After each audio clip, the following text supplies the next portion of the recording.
This is the Scans 20-volt cordless mini circular saw. Let's take it out of the box.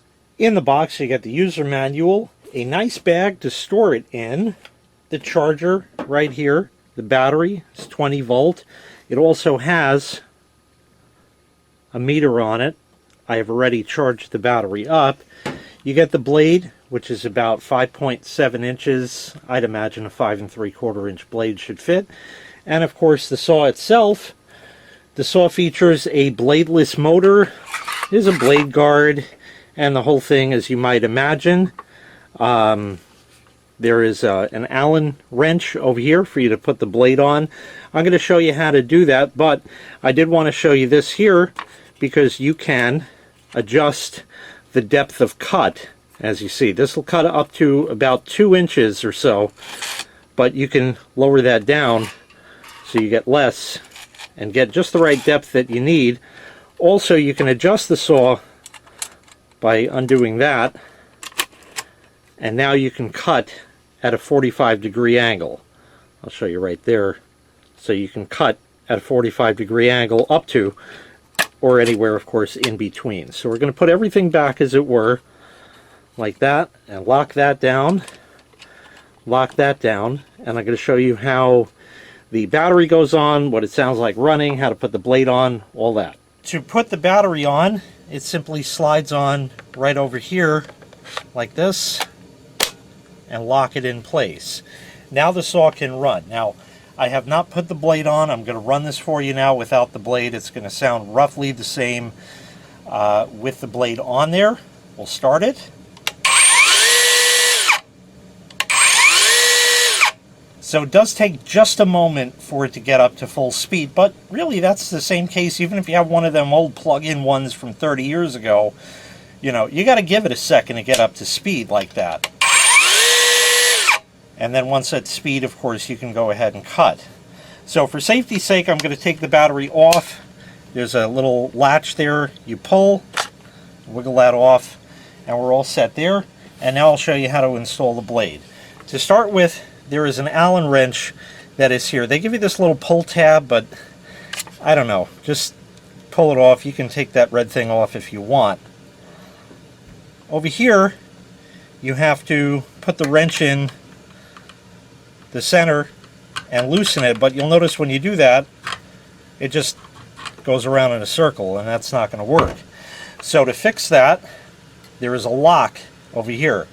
You squeeze and hold that, and then you can loosen it. So I'm holding that with one hand, and over here I'm going to put the wrench in, and you go to turn it and you find it won't go. That's because this is a reverse thread, so you must turn it the opposite direction that it's supposed to normally go. There we are right there. Okay, so with that done, again, you see the way I'm turning this.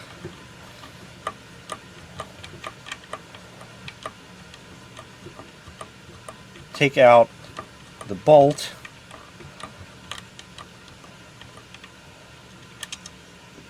And take this piece out. There is another piece here that's going to stay on there like that. So now your blade is going to go on there. To install the blade, you want to pull that back, and now it's the tricky part. First, before you even do that, you have to note the direction that it's going to cut. There is an arrow, or the direction it's going to spin, I should say. There's an arrow, so it's going to turn this way. So we need to ensure this blade is installed that same way. You see, there are arrows on the blade facing in the same direction as that arrow. If you put it this way, you're going to be in for a lot of trouble. So make sure that you put that the right way. Move the guard back, and I found this to be a little bit tricky, but you will get it at just the right angle. So we're going to slip this in, and you have to get it within the blade guard. You see right here, it's not in, so you have to angle it just in there, and then it'll go down and fit into place. That'll lock in, and there we are right there. The blade is in,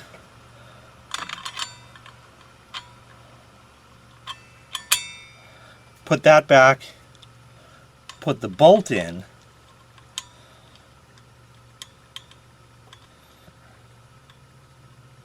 and remember it's a reverse thread, so you have to turn it the opposite way. Typically changing the blade is not something you're going to do that often, so it is a little bit of a fiddly process.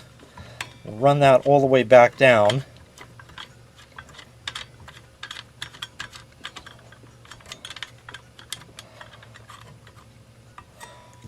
And now you can put the tool back in. Remove this here. Put the tool in. And again, if you go to turn it, it's not going to lock down. So you have to hold that lever on the other side. And then you can go ahead and lock it down. I'm going to make sure that's nice and tight, because otherwise you're going to have an episode of Looney Tunes. You've seen the one where the big saw comes off. The big blade comes off the saw and runs down, mows everything down in its path. Cartoons are real. They're modeled after what happens in real life. So make sure that blade is on there good and tight. And now we are ready to roll. So let's go cut some wood. I'm going to be real honest with you. The last time I used a circular saw, I think was in wood shop when I was in high school, which was about 25 years ago. Maybe even 26 at this point. Anyways, let's give this a shot. Remember, the same rules for all power tools apply. Read, understand, and follow all of the directions that come with your power tool. Make sure that you don't forget the most important one, which is to wear your safety squints. Make sure the tool gets up to speed first. Do not have it on the item to be cut right away, because it's going to kick back and not be good. So we'll make this about straight and give it a shot.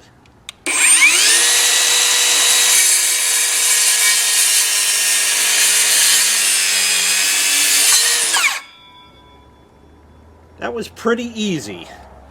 Let's take one more cut here.